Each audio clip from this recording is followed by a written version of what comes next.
A Mitchell woman has a unique holiday tradition, and Eric Thorstensen is introducing us to her. Her name is Barb Feilmeier, and this is this week's Someone You Should Know. Okay, if I put a window on. One thing you notice when going into Barb Feilmeier's home this time of year, the smell of gingerbread. I mean, all it is flour and water. There's nothing to it. Barb got an idea back in 1970. It just began when I had 4 little kids. But over in the corner, see, there's the gingerbread house. The baby and the oldest one was sick. I read a Family Circle magazine, and they were making a gingerbread house, and I put all the kids to bed one night and gave it a try. And I still use the same recipe from 1970 because it worked.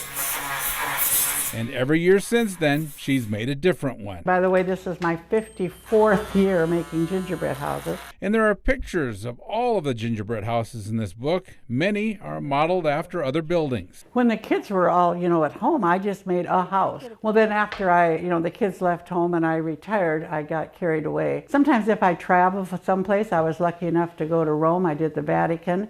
I've done the Corn Palace here in Mitchell. Our 50th wedding anniversary, I did St. Mary's in Sioux Falls and found a little bride and groom walking into the church. Oh, and my favorite one, I'll show you pictures of that, is Vernite in Mitchell. We even did the bathroom. We made the toilet out of lifesavers. I mean, we got carried away. One year, she did the state capitol in Pierre. This year, Barb replicated the First Lutheran Church in Mitchell. I go take pictures of what I'm going to do. So this particular church, I'm driving around the church taking pictures, and I mark it all, see the lines here, and I set it up as proportions. So if this line is so much big, then put it into perspective for here. See, I got somewhere it says here 1 centimeter equals 2.5 inches. And then this is the inside. These are all kind of good. Those 4 little kids are grown now, and they, along with many others, where you sit and wait for your stuff to be done. Look forward to seeing Barb's creation each year. Although the technique is the same in creating the gingerbread, each year, being she picks a different object to create, there are different challenges involved. And so I'm amazed at the creativity that she comes up with, like being able to melt lifesavers to create a stained glass window. I try to have them done by Thanksgiving because I belong to several women's groups, and then I always say, I'll take December. So you have to take your turn entertaining when you belong to things. When the kids were home and they were little, there was a big fight over who got to smash the gingerbread house and eat it.